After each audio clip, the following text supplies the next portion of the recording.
Oi, gente. Tem alguém aqui? Tô esperando vocês entrarem.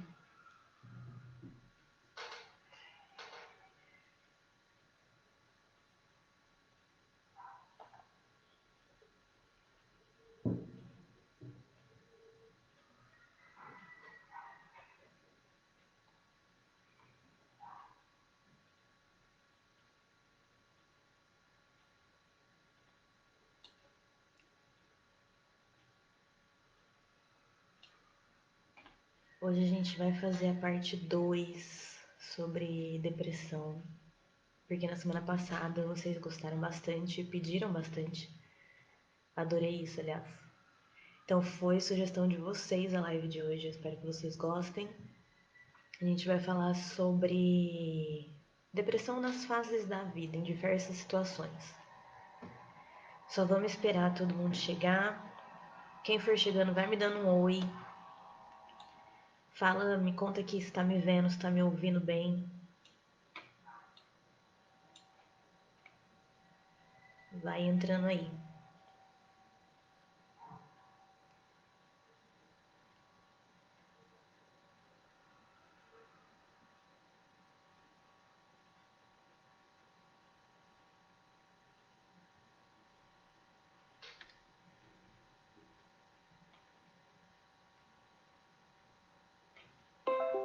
Boa tarde, Fernanda.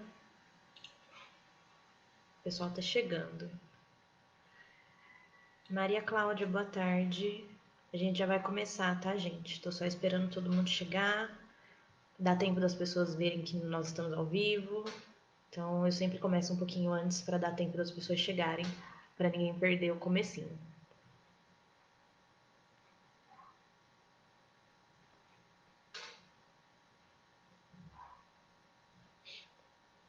Mari, tá me ouvindo baixo, Mari? Eu vou tentar falar mais alto, mas se vocês estiverem me ouvindo muito baixo, vocês me falam. Vê se o volume de vocês também não tá baixo. Vai me dando um feedback aí.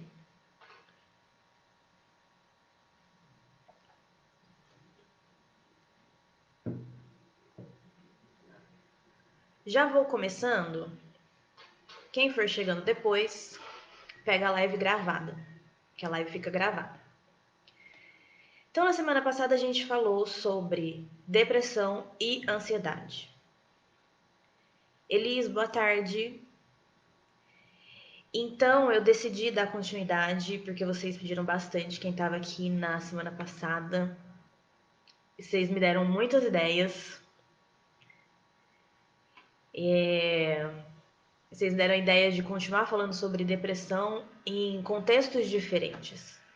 Então é isso que a gente vai falar hoje. Então a gente vai falar sobre infância, adolescência, depressão na infância, depressão na adolescência,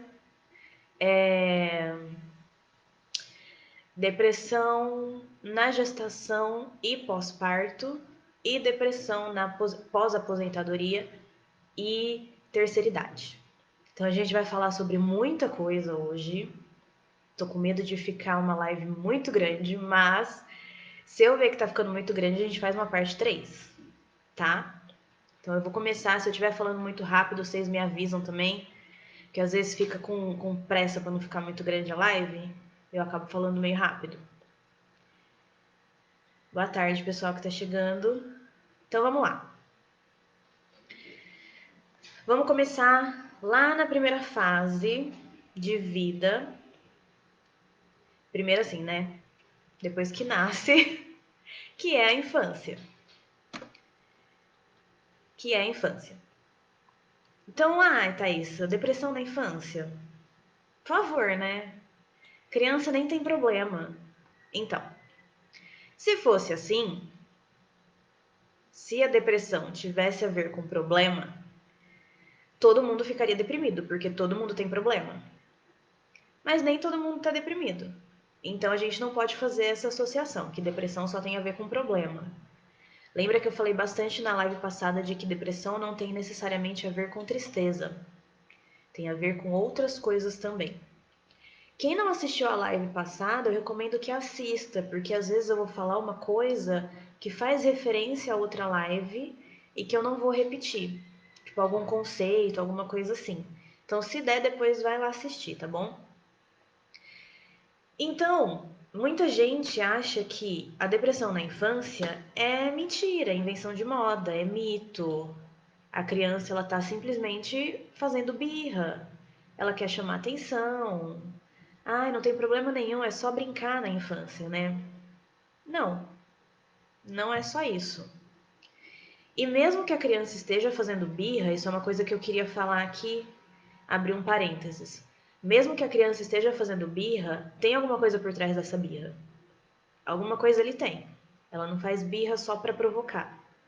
Então, pode ser um sentimento que ela não está conseguindo lidar. E aí, a gente, fechando parênteses, né? A gente entra na questão da depressão. A depressão na criança ela se manifesta de formas diferentes do que no adulto. Por que que isso acontece?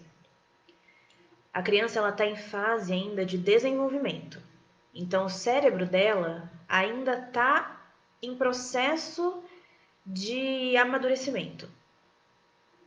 Então, tem muita coisa, tem muito sentimento que ela não sabe nem nomear. Ainda mais lidar com esse sentimento. Então, eu costumo falar para os pais que chegam até mim, que a criança ela conhece a raiva, a alegria e a tristeza. O resto ela vai conhecendo com o tempo, ela vai descobrindo com o tempo e a gente precisa ajudar essa criança a nomear esses sentimentos. Então, às vezes pode parecer uma coisa super simples que aconteceu com a criança, só que ela não sabe lidar e pode gerar um comportamento inadequado ou uma ansiedade ou uma depressão. Isso pode acontecer. Então, a depressão na infância, ela acontece, ela existe, é real, tá? E cada vez mais está ficando a frequência, a incidência de depressão está crescendo cada vez mais nas crianças e nos adolescentes. Pouco se falava, claro, sobre depressão na infância, mesmo porque o conceito de infância, não sei se vocês sabem, mas o conceito de infância ele é recente. No século 17, 18, até o século 18, não existia o conceito de criança. As crianças eram mini adultos, então era muito comum ver criança de 7 anos trabalhando. Então não existia o conceito de criança.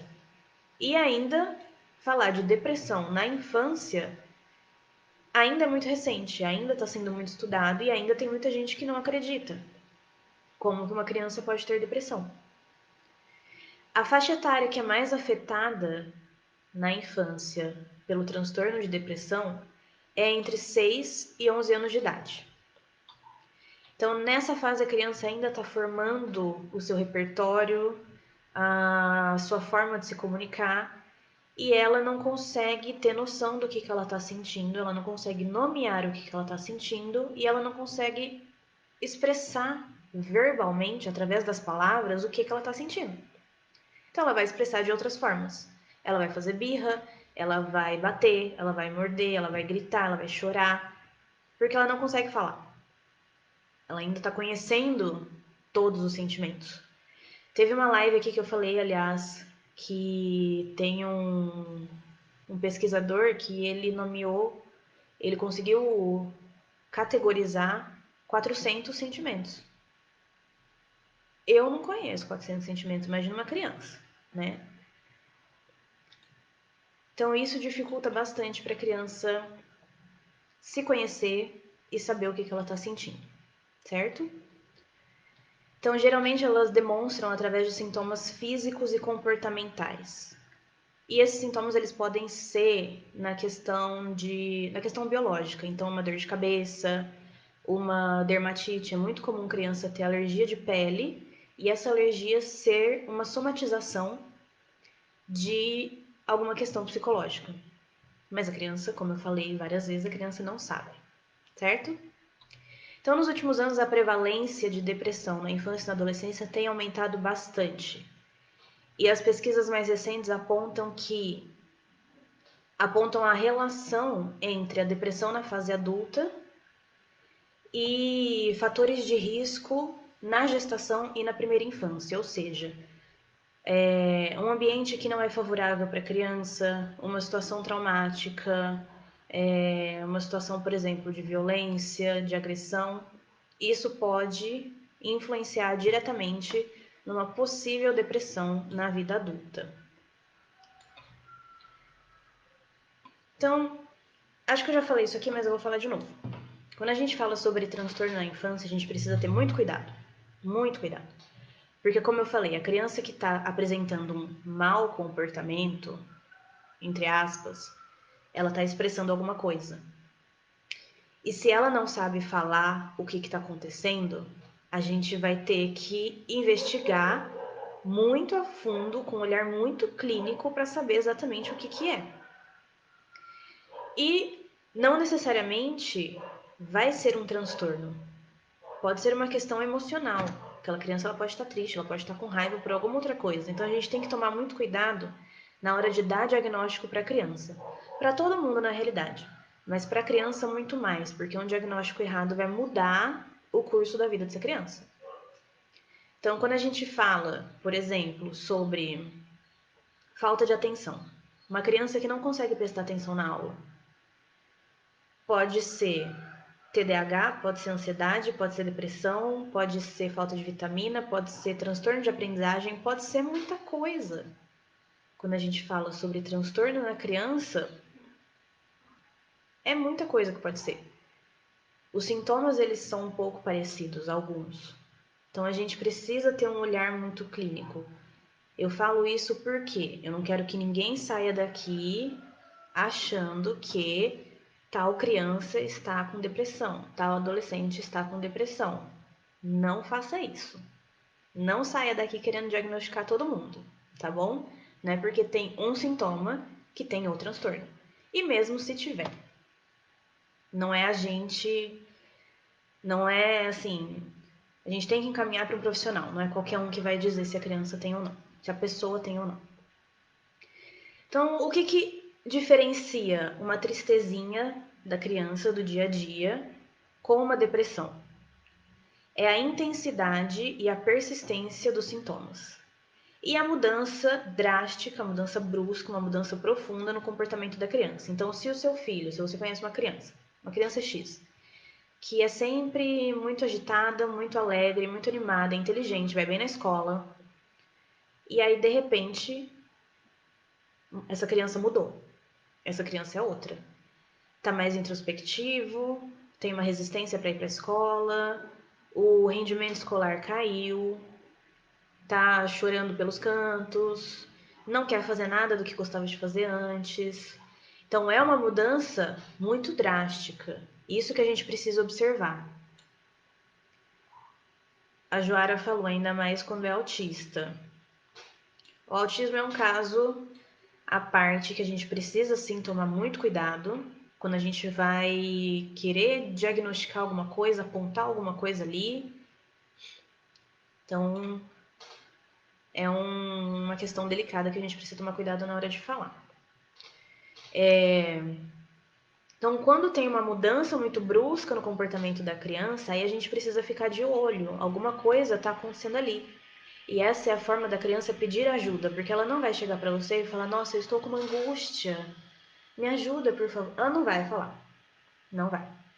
Ela vai chorar, ela vai espernear, ela vai ficar irritada, ela vai ficar brava, vai querer bater. Ela vai manifestar de uma outra forma diferente do adulto. A gente consegue chegar e falar, nós adultos, a maioria pelo menos, a gente consegue chegar e falar: Nossa, tô brava por causa disso, disso, disso.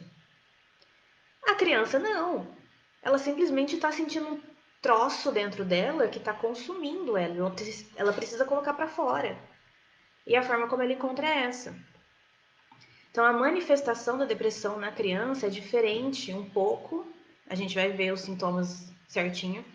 É um pouco diferente da manifestação no adulto. O adulto, você olha, você fala, tipo, acende uma luzinha, sabe? Pode ser depressão. A criança, você olha e você fala, caramba, será? Rola muita dúvida. Então, vamos ver.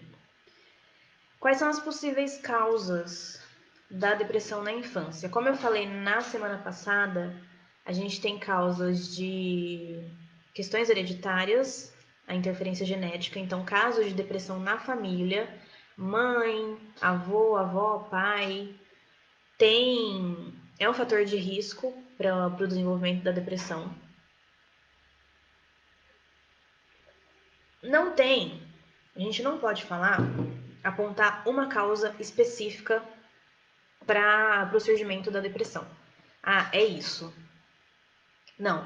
Tem muitas coisas, como eu falei, a questão genética, a questão social, o ambiente, algum acontecimento, como eu falei também na de saúde mental, na live de saúde mental eu falei de bullying, de violência, de racismo, enfim.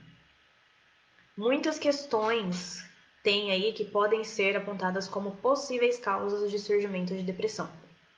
Então tem questões biológicas, psicológicas e sociais e ambientais. Dentro das causas biológicas, a gente tem a hereditariedade e a questão genética, que influencia sim. Dentro das questões psicológicas, a gente tem situações traumáticas como separação dos pais, mudança de escola, morte de uma pessoa próxima ou de um animalzinho. O Hilton falou: eu acredito que o uso do celular por crianças está atrapalhando um pouco essa observação da depressão na infância, porque todas estão introspectivas demais agora. Interessante essa observação. Sim, as crianças estão muito no mundinho delas, ali mexendo no celularzinho, no tablet, e fica muito difícil da gente realmente conhecer de fato quem é essa criança, porque eles se fecham bastante. Não são todas, claro, mas a questão dessa era tecnológica, ela ajuda bastante, não vamos negar os benefícios que tem, só que atrapalha em alguns quesitos, e isso é um deles, a gente realmente perceber o que de fato está acontecendo com aquela criança. Ou se ela está só quietinha porque está mexendo ali no celular, porque está no computador. Muito boa essa observação, Wilton, muito obrigada.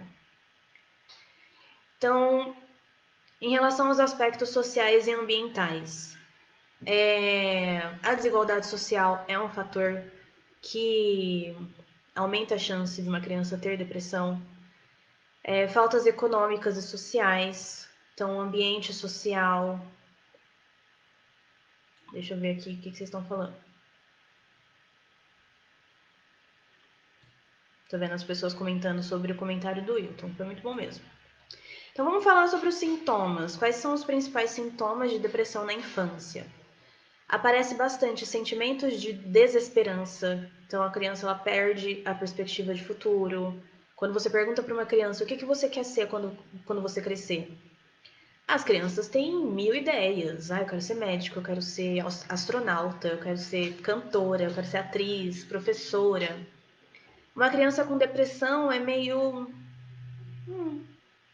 Não tem essa perspectiva de futuro, não consegue se enxergar no futuro, não consegue fazer planos. Dificuldade de concentração, de memória ou de raciocínio. Aqui a gente confunde, na maioria das vezes, com dificuldade de aprendizagem.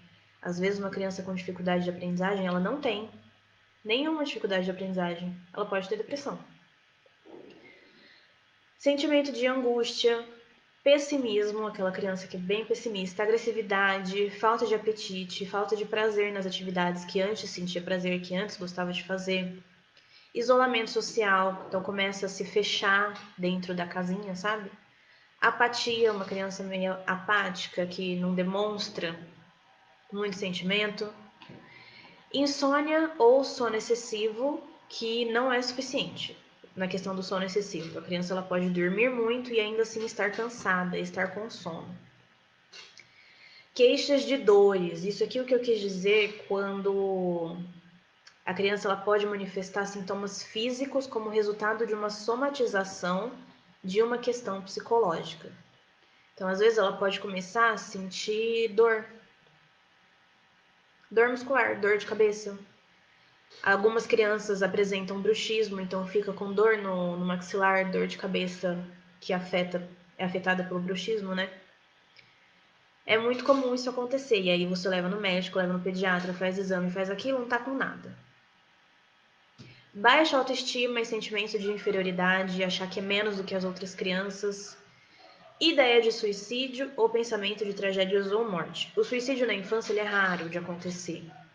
Raro não significa que não aconteça, tá? Sensação frequente de cansaço, então tá sempre cansada. Sentimentos de culpa e dificuldade de se afastar da mãe ou da figura materna. Figura materna pode ser vó, tia, madrinha, aquela figura que criou essa criança. Como que a gente faz o diagnóstico e o tratamento? Esses sintomas eles precisam aparecer durante no mínimo 2 semanas. E ser uma mudança brusca de comportamento da criança. Porque às vezes não adianta a gente pegar uma criança que sempre foi tímida, introspectiva, sempre foi muito na dela, sempre foi isoladinha, como característica de personalidade mesmo. E falar, essa criança aí, ó, tem depressão. A gente precisa considerar a criança antes e a criança agora. Teve mudança? Aí a gente, né, a gente olha com mais atenção. Não que o outro tipo de criança, o outro exemplo que eu dei, não possa ter. Mas é importante a gente ver a mudança de comportamento brusca na criança. Tratamento combinado: terapia e remédio. Ai meu Deus, remédio para criança! Antidepressivo para criança. Sim, gente, acontece. Claro que você vai levar no pediatra, você vai levar no psicólogo, você vai levar no psiquiatra. Então tem uma equipe multidisciplinar. Cada um vai dar o seu olhar sobre a situação. O psiquiatra, ele vai saber o que ele está fazendo. Ele sabe que ele está lidando com uma criança, que não é um adulto que você pode simplesmente ir testando remédio e beleza. Ele sabe que a situação é delicada. E nem toda criança vai precisar necessariamente de tratamento medicamentoso. Às vezes, se tem uma depressão leve, com a terapia, já funciona. Só que os pais precisam estar abertos para a possibilidade de precisar de uma intervenção de um psiquiatra. E aí, claro que ele vai ter o tato, a gente espera que ele tenha o tato para lidar com uma situação de depressão infantil, não uma situação de depressão no adulto, que são diferentes. Você tem que ver a dosagem, você tem que ver o composto, o principal ativo, os efeitos colaterais. Isso pode afetar no desempenho escolar da criança, se você dá um remédio que ela fica muito sonolenta. Então, vamos tirar esse medo de dar remédio para a criança. Claro que a gente precisa ter cuidado, sim. Mas tem muita gente que é muito fechada e não quer de jeito nenhum. E aí a criança está em sofrimento. A gente tem uma ferramenta que a gente pode usar e a gente não usa. Então é aceitar que a gente tem essa possibilidade. Não que necessariamente vá precisar, mas que se precisar, você tem uma ferramenta para você usar. Certo? Bom, passando para a próxima fase, que é a adolescência. Adolescência é complicada. Já é uma fase que tem uma desregulação emocional muito intensa. Então é uma montanha-russa muito louca ser adolescente. Então num dia eles estão felizes da vida, de repente o dia ficou nublado e eles ficam de mau humor. É isso. Não que não tenha motivo, mas é a oscilação de humor que é muito constante e muito intensa. Então, como que a gente vai olhar e falar, nossa, ali tem uma depressão? Ou é só uma oscilação de humor? Típica de desregulação hormonal na adolescência. Isso que a gente vai ver. Então, já é um período super complicado, que é um período de transição, então não é nem criança e nem adulto. Então, fica ali naquele meio termo, é o quê? Né? Tem questões de aceitação social, que eles precisam, eles têm essa necessidade de serem inclusos em grupos. Então, tem as panelinhas da escola, aquele que é isolado, geralmente é vítima de bullying. Então, tem toda essa questão, tem uma pressão, digamos assim. Tem uma pressão na adolescência que você precisa se encaixar, você precisa fazer parte, você precisa pertencer, você precisa disso, você precisa daquilo. E uma coisa que eu esqueci de falar na da infância, mas vou falar já. A incidência na adolescência, de depressão na adolescência, é maior entre meninas, por conta de pressão estética da sociedade. Na infância, a incidência é mais ou menos igual nos dois sexos, tanto no masculino quanto no feminino. Mas na adolescência, a taxa é maior em meninas. E a depressão ela atinge 1 em cada 5 jovens de 12 a 18 anos. Essa faixa etária é a adolescência no Brasil, tá? Porque a adolescência, pela OMS, vai mais. Vai até 24, se eu não me engano. 24 anos. Então, a depressão na adolescência é muito comum de acontecer, porque é justamente uma fase que o jovem está sofrendo com fatores internos de autoestima, de autoconceito, de falta de amor próprio e de aceitação no grupo. Então, fatores externos também. E quais são os sintomas da depressão na adolescência? A gente vai ver que tem sintomas que são parecidos e tem sintomas que têm uma diferenciação. Então, falta de entusiasmo, energia, motivação, não sentir mais prazer nas atividades que antes sentia, que antes gostava de fazer, afastamento ou isolamento dos amigos, da família, confusão mental e dificuldade em tomar decisões, baixo rendimento escolar também, assim como na criança, problemas alimentares, comer de menos ou comer demais, também pode aparecer. Insônias, qualquer transtorno relacionado ao sono, então dormir pouco ou dormir muito, ansiedade em excesso ou medo em excesso, inquietação e irritabilidade e abuso de álcool e drogas. Então, a depressão na adolescência ela pode causar, ela pode iniciar esse, não vamos chamar de dependência, mas pode causar no adolescente essa necessidade de ingerir álcool e substâncias, justamente pela sensação de bem-estar.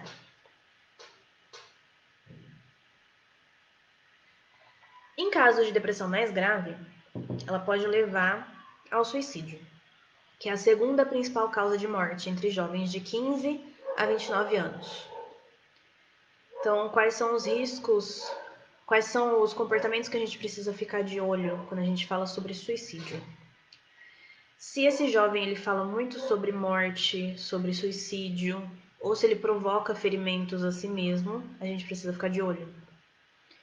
Se tem pânico e ansiedade crônicos, então ansiedade que nunca passa e intensa, insônia constante, não apenas uma noite ali virado, mas uma coisa que vai durando por muito tempo.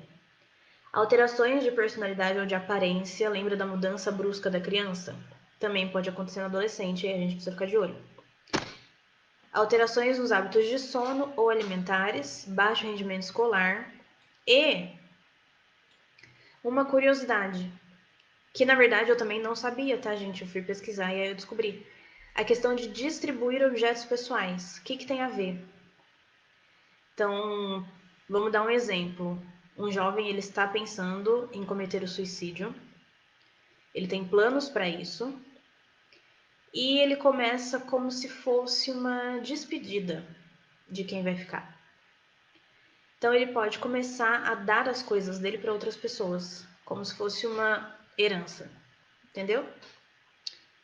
Essas questões a gente precisa ficar de olho, porque elas podem indicar uma ideação suicida nos adolescentes, certo? Próxima fase da vida: gestação, né? Como na semana passada eu falei bastante sobre adulto, eu deixei a questão de adulto de lado, porque tá na live passada, tá? Deixa eu ver. Comentários. Maravilhosa e eloquente como sempre. Obrigada!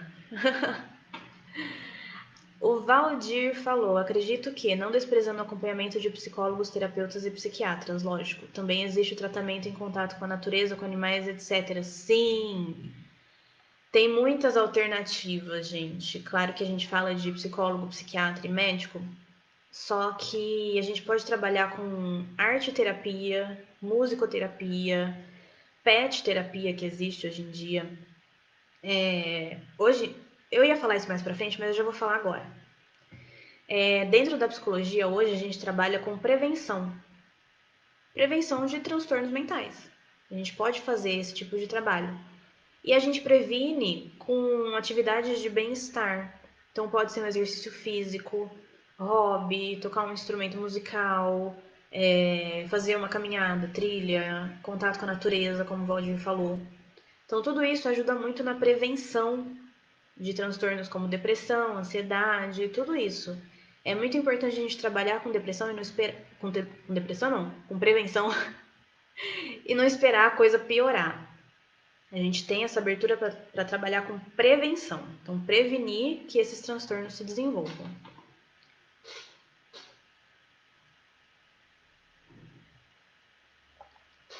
Então, vamos lá. Depressão na gravidez e depressão pós-parto. A depressão ela atinge de 10 a 20% das grávidas.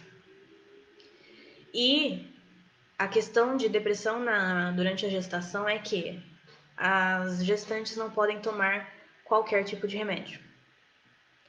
Isso é o primeiro ponto importante que eu queria falar para vocês.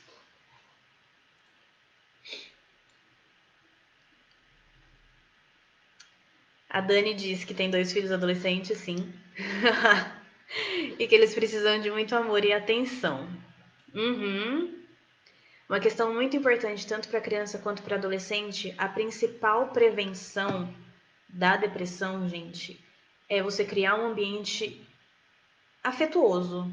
Um ambiente que aquele adolescente, aquela criança se sinta bem e sinta que ele pode falar sobre o que ele está sentindo e ter essa abertura para conversar sobre sentimentos, sobre as angústias, sobre as aflições. Esse para mim, é a prevenção mais fundamental, mais essencial que tem. É dentro da própria família. Então, criar esse ambiente, esse espaço para que eles se sintam bem. Voltando aqui para as gestantes. Então, não existe um antidepressivo que pode ser indicado para a gestante com 100% de segurança para o bebê. Só que, em alguns casos, sim, elas precisam de um tratamento psiquiátrico.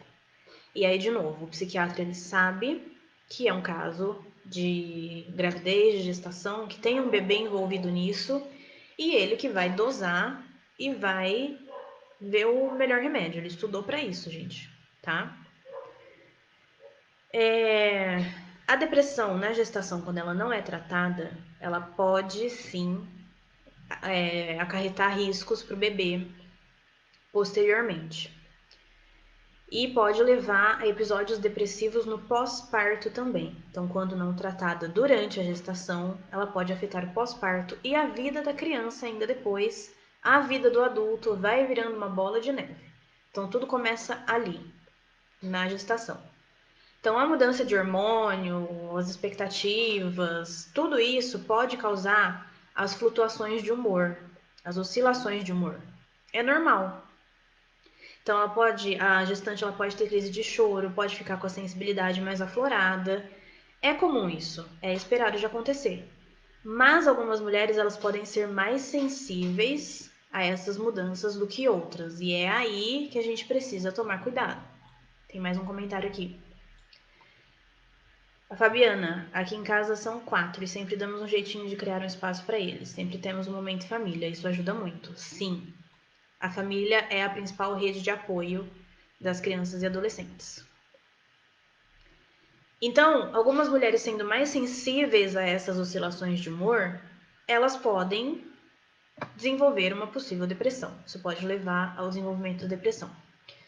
Não se sabe também ainda exatamente qual que é a causa da depressão durante a gestação, mas tem alguns fatores que indicam mais chances da gestante desenvolver esse transtorno.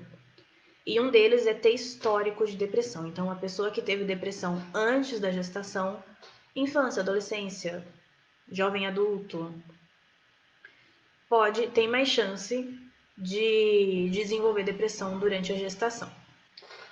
E tem fatores externos também. Problemas no casamento, condições socioeconômicas baixas, aceitação ou não do bebê, da gravidez. Situações traumáticas durante o período da gestação também contribuem para esse desenvolvimento. Gravidez indesejada também aumenta o risco. E também a predisposição genética, a questão da hereditariedade. Então, se tem caso de depressão na família, também aumenta essa chance. Mesmo assim, é possível, sim, que uma mulher que não tem nada desses fatores de risco, nenhum desses fatores de risco, que ela desenvolva uma depressão na gestação. É possível disso acontecer. Desregulação hormonal, gente. Acontece. Mas como eu falei, a gente pode trabalhar com prevenção. Isso a gente pode fazer. Porque parece meio que uma roleta russa, né? Tipo, qualquer pessoa, qualquer mulher pode ter depressão na gestação. Mas a gente pode prevenir. Então, quais são os sintomas? O que ela apresenta? O que essa gestante vai apresentar durante a gestação? Como que a gente olha para ela e sabe que tem algo preocupante? Ela pode ter problemas para se alimentar, dificuldade de se alimentar, dificuldade de dormir. Então, ela pode ou comer demais ou não comer nada, ou dormir demais ou não dormir nada. Muito parecido com adulto e adolescente, certo? A energia diminui. Ai, Thaís, tá, mas ela tá grávida, né? Então, ela vai ter sono sim, ela vai comer mais, ela vai estar cansada. Só que tem outras questões. Então, ela pode perder o prazer em atividades que ela gostava de fazer, ou ela pode ter sentimentos de culpa, de pânico, ou inclusive pode ter também ideação suicida. Então, elas podem pensar em suicídio, só que o índice também de suicídio na gravidez também é pequeno. Não significa que não possa acontecer. Ela pode se sentir muito culpada, porque ela vê que todo mundo em volta dela está super feliz. Um exemplo, claro, né? Então, uma mulher que a família tá super feliz que vai ter um bebê, o marido tá super feliz, só que ela tá se sentindo mal por um motivo X, o motivo dela. E aí vem o sentimento de culpa. Como que ela vai falar para as pessoas, como que ela vai falar para a família, compartilhar isso com a família, que ela não tá feliz? Porque, nossa, você tá grávida, você tá gerando uma vida, nossa, você precisa ficar feliz com isso. Imagina o sentimento de culpa que tem em cima dessa mulher, que deveria estar feliz, segundo o que dizem, mas não tá. E ela não sabe por que ela não tá. Então ela se sente mal, ela se sente a pior mãe do mundo, a pior pessoa do mundo. E aí ela vai no médico. E ela não vai contar pro médico que ela tá triste, ela não vai contar pra família que ela tá triste.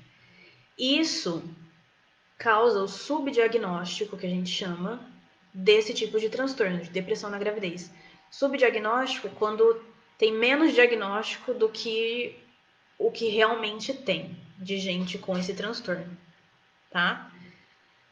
Porque as mulheres não vão falar que elas estão tristes.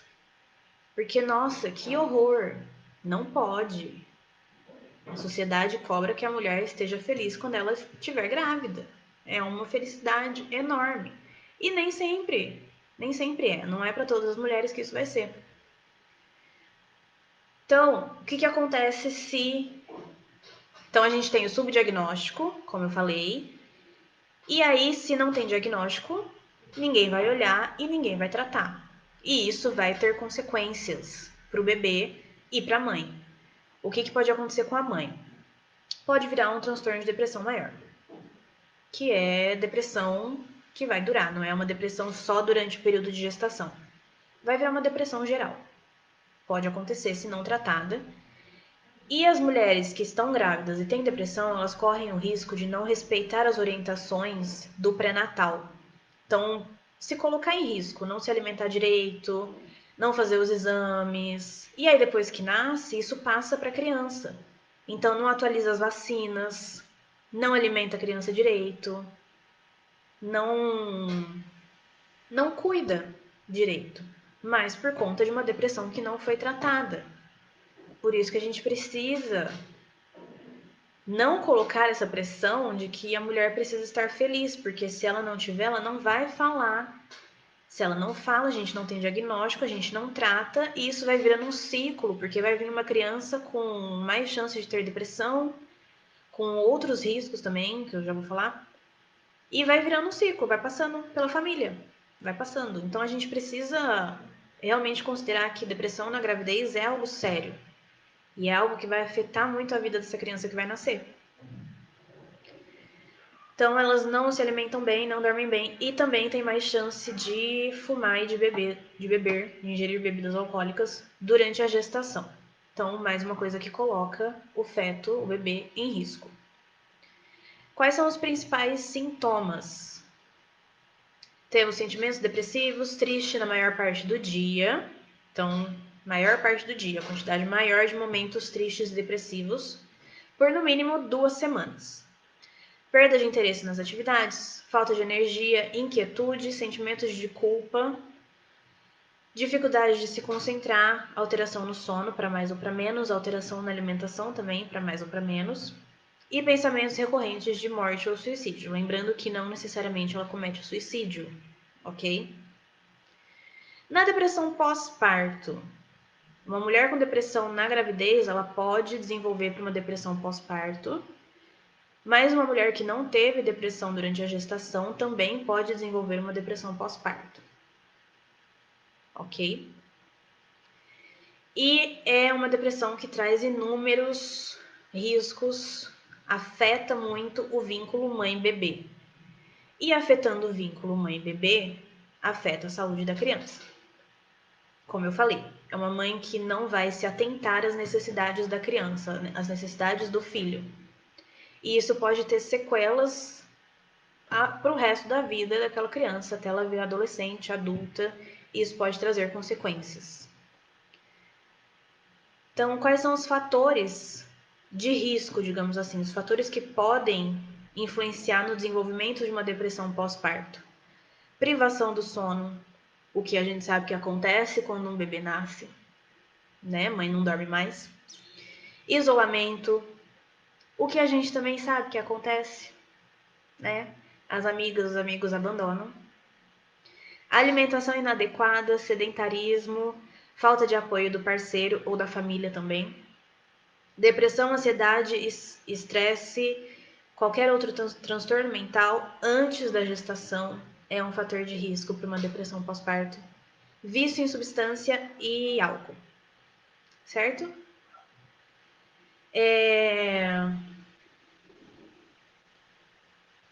Deixa eu ver os comentários. Fabiana teve depressão pós-parto com subdiagnóstico. Temos aí um caso de subdiagnóstico. Fabiana, você sentiu isso que você não podia falar que você estava triste? Porque a sociedade vai olhar para você e vai falar: você não pode ficar triste. Você acabou de dar uma vida para uma criança. É muito preocupante isso, gente. Muito preocupante. Porque agora a gente vê o quanto que isso vai afetar na vida dessa criança. Se a gente não olhar e não tratar. Vamos ver. Muito bem. Agora vamos para a última. Olha, tanto que eu tô falando. 44 minutos. Vamos para a última. Vou conseguir. Depressão na aposentadoria ou na terceira idade. Muito comum e pouco se fala. Sim. A gente olha pouco para a saúde mental do idoso. Muito pouco. Fabiana falou que sentiu e muito. Muito triste ver alguém passar por essa situação, viu? Complicado. O que leva a ter depressão quando uma pessoa se aposenta? Existe muita gente, muita mesmo, a incidência é grande, que o trabalho significa tudo na vida daquela pessoa.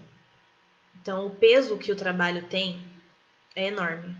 Essa pessoa vive para o trabalho, essa pessoa é o trabalho. Não sei se vocês já pararam, já fizeram essa dinâmica alguma vez, mas às vezes quando a gente quer falar sobre esse assunto com alguém, a gente fala para uma pessoa, se apresenta. Quem é você? Aí a pessoa fala, por exemplo, eu sou Thaísa, eu tenho tantos anos e eu sou psicóloga. Cadê o resto da sua vida? Que mais que você faz? Geralmente a pessoa se apresenta colocando já o trabalho dela, o que ela faz da vida, qual que é a profissão. E aí, a partir do momento que você se aposenta, tem essa separação de você e a sua função no trabalho. Você não tem mais a sua função no trabalho. Você é só você, só. E aí, quem é você? Quando você não tem mais essa função no seu trabalho, quando você não tem mais essa profissão, o que te sobra? E é isso o que causa a angústia e uma possível depressão na aposentadoria. A aposentadoria, gente, ela pode elevar a possibilidade de desenvolver depressão em 40%. É muito, muito mesmo. E tem toda a questão de isolamento social, porque a gente vai para o trabalho, mas a gente não só trabalha. A gente tem colegas de trabalho, a gente levanta, vai tomar um café, conversa com alguém ali, conversa com alguém aqui. Então tem um meio social, a gente tem colegas, a gente tem com quem conversar. A gente é retirado desse ambiente e aí? É um isolamento quase, um isolamento social. Então gera também esse conflito. E uma coisa que também pode gerar depressão na aposentadoria é a questão de falta de planejamento financeiro. Muita gente entra em crise na aposentadoria porque não fez um planejamento de uma boa aposentadoria, de uma aposentadoria segura, de uma velhice saudável e segura, financeiramente estável, e cai em depressão, porque de repente se vê sem nada.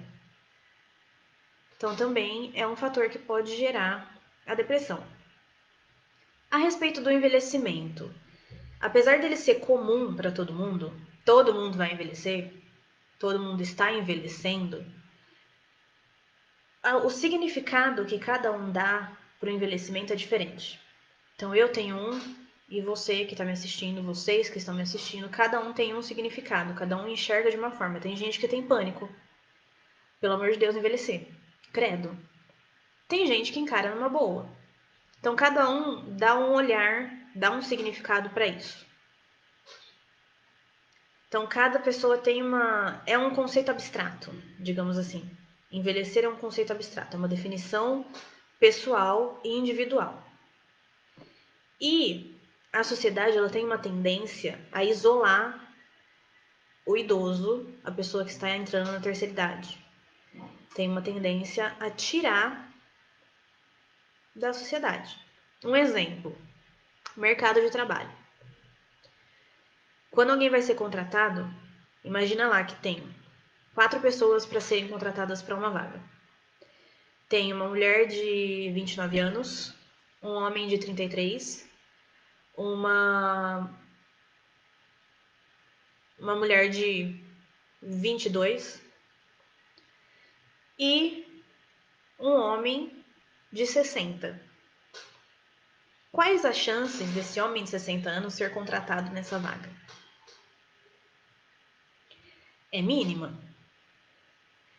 Tem 2 filmes que eu queria falar aqui. Um deles eu não assisti, mas eu sei sobre o que é, porque já me falaram sobre ele. Mas um deles é Os Estagiários. É uma história super legal, é um filme que eu gosto bastante. Tipo, tem um quê de comédia ali, mas é uma questão pra gente refletir sobre isso, sobre a exclusão de pessoas mais velhas no mercado de trabalho, na sociedade. E não necessariamente de pessoas velhas, porque nesse filme são pessoas de meia idade, são 2 homens de tipo 40, alguma coisa assim. E que eles vão fazer estágio na Google. E aí o pessoal jovenzinho lá na Google entrando no estágio e excluindo eles, ninguém quer fazer equipe com eles. E o outro é O Estagiário, se eu não me engano. É com o Robert De Niro e com a Anne Hathaway, que é um senhor que vai fazer estágio. Não assisti esse, vou assistir ainda, acho que tem na Netflix. Mas é algo pra gente pensar, que a gente tem uma tendência a excluir essas pessoas e fingir que, tipo, não tem mais utilidade. A sociedade faz isso. E esse é geralmente o sentimento que as pessoas na terceira idade ou na aposentadoria têm, que elas são inválidas, que elas não têm mais função na sociedade. E aí pode gerar uma depressão. E aí eu trouxe uma citação aqui da Maria de Fátima, que é uma autora, que ela fala que a aposentadoria é parte dos conflitos que ocorrem na velhice. Parte dos conflitos, tem muitos conflitos aí na velhice. Caracterizados pela dualidade crise versus liberdade. Então tem os dois lados. Então tem o lado da aposentadoria que pode ser vivenciado com liberdade para você poder fazer o que você quiser agora, você não tem horário nenhum. Você pode acordar a hora que você quiser e dormir a hora que você quiser. E o lado crise, de tipo, o que eu vou fazer agora? Que eu não tenho horário para acordar, não tenho horário para dormir, não tenho ninguém para falar o que eu devo fazer. Então é ambíguo. Deixa eu ver comentários que tá pipocando aqui. A Dani assistiu os 2 filmes, DAC do filme do Robert De Niro. Ó, bastante gente assistiu. Eu não assisti ainda, gente, mas eu vou assistir, juro. Assistam Os Estagiários também, que tem uma comediazinha aí. Então tem esses dois lados, da crise e da liberdade. Então é uma experiência que entra em conflito, e aí dentro da cabeça do ser humano, toda situação de conflito vai gerar uma angústia de, poxa, o que eu vou fazer? Tá, mas eu posso fazer o que eu quiser. Mas o que eu quero fazer? Então vai viver esse conflito, essa guerra, tá? Então a perda da atividade profissional na aposentadoria e na velhice, ela pode significar a perda de referência e que pode interferir também na perda da identidade, a pessoa perder quem ela é. Então, como eu falei, nessa questão é muito importante a gente trabalhar com prevenção, principalmente na questão de prevenir depressão e ansiedade, qualquer transtorno psicológico na terceira idade, na aposentadoria. É muito importante, nesse caso, a gente focar muito na prevenção e começar a olhar para a saúde mental de pessoas idosas, de pessoas que vão se aposentar. Então, tô terminando, tá, gente? Peraí. Como que a gente pode evitar, então? Como que a gente pode prevenir a depressão na aposentadoria ou na terceira idade? Fazer um planejamento financeiro. Então, desde já planejar a aposentadoria para você ter uma qualidade de vida lá na frente. Ter um hobby, porque mesmo que você perca a sua identidade profissional, você não perde quem você é, porque você não vai perder as outras coisas que você faz. Então, jardinagem, sei lá, cozinhar, alguma atividade, um hobby. Exercício físico, né? Já falei várias vezes. Exercício físico previne muita coisa e uma delas é a ansiedade e depressão, não só nos idosos, tá? Não é pra você prevenir agora para velhice, não, mas você pode prevenir agora para agora. Ainda dá tempo. Evitar a solidão, ter outros grupos sociais além do trabalho. Então, ter o grupo do curso de sei lá das quantas. Ter o grupo de amigas do curso de pintura. Será que minha mãe tá me assistindo? Minha mãe tem grupo de amiga de tudo que é lugar. Tipo, grupo de amigas da academia, grupo de amigos do poker. Ter outros meios, ter outros grupos, não só o do trabalho. Senão, depois você sai do trabalho e desconecta do seu meio social.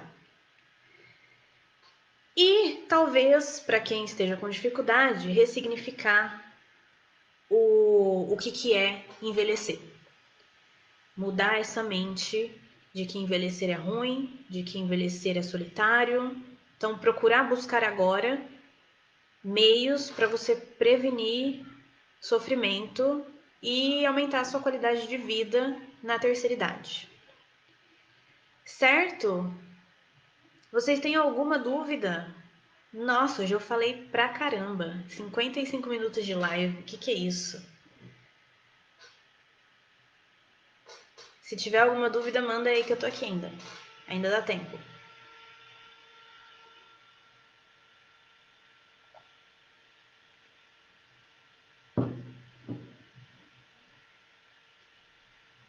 Gostei muito que vocês que propuseram esse tema pra mim, pra continuar na parte 2 aí de depressão. Parece um assunto assim que nunca cessa. Que sempre vai ter coisa pra gente falar, sempre vai ter uma situação específica pra gente conversar, um recorte da sociedade pra gente olhar. Então aqui eu falei de poucas coisas, que a gente pode olhar para muitos lados, para muitas questões da sociedade, incluir questão social, questão econômica, questão étnica, ó, muita coisa. E Tiene falou que passou rápido. Obrigada, gente. Muito obrigada por vocês estarem aqui. Obrigada pela sugestão. Se vocês tiverem mais sugestões, pode me mandar. Pode comentar aqui que depois eu vejo, tá? Fica salvo aqui, eu ainda vejo os comentários depois. Se vocês precisarem falar comigo, pode me mandar um e-mail. Meu e-mail é taissapsicologia@gmail.com. E na semana que vem estou de volta, como toda quarta-feira. Quarta-feira que vem, às 2 horas, estarei aqui. Não sei ainda sobre o que eu vou falar, então não vou contar pra vocês, vou decidir ainda. Mas aceito sugestões, ok? Sou psicóloga parceira da Sujures, somos conveniados. Tô atendendo online agora por conta de pandemia, né? Mas se precisarem de alguma coisa, pode comentar aqui, me mandar um e-mail, me procurar aí nas redes sociais, tá bom? Obrigada, gente, por ficarem aqui. Quem perdeu o começo, a live fica salva, não tem problema. Acho que as pessoas têm que fazer duas coisas sempre, uma para cansar o corpo e outra para descansar a mente. Esse é meu pai, ele sempre falou isso para mim. Ele fala isso para mim sempre, sempre, essa é a frase dele. Tem que fazer uma coisa para cansar o corpo e uma coisa para descansar a mente. Levem isso como conselho do meu pai para vocês. Tá bom? Chega por hoje. Um beijo, até semana que vem. Qualquer coisa, deixa um comentário aqui que depois fala como devemos ajudar jovens com pais doentes em casa. Olha, interessante. Vou tentar colocar esse tema, talvez atrelar ele a outro tema, tá bom? Um beijo, gente. Tchau.